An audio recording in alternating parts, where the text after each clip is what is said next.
Blastomeres are the embryonic cells formed during the cleavage stage of development. Here, GFP-labeled blastomeres are transferred from one zebrafish embryo to another using a transplantation needle. This method allows the behavior and fate of blastomeres with altered genetic backgrounds to be followed in an otherwise normal embryo, or vice versa, by live microscopic imaging. Hi, I'm Dr. Jian Zou from the laboratory of Dr. Xiangyun Wei in the Department of Ophthalmology at the University of Pittsburgh. Today, we will show you a procedure for blastomere transplantation in zebrafish embryo.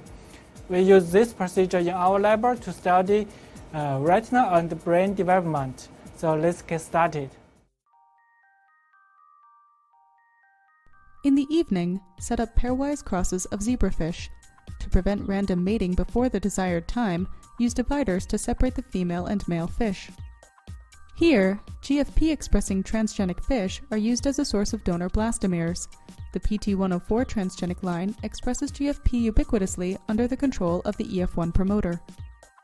To prepare the agarose wells that will hold the embryos, pour melted 1% agarose, prepared in E3 egg water, into a petri dish.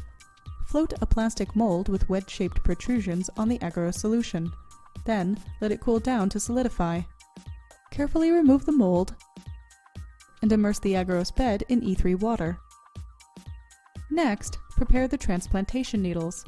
Use a vertical needle puller at power setting 11.5 to pull glass capillary pipettes. Good needle tips should taper with long shafts. Grind the needle tips at a 45-degree angle.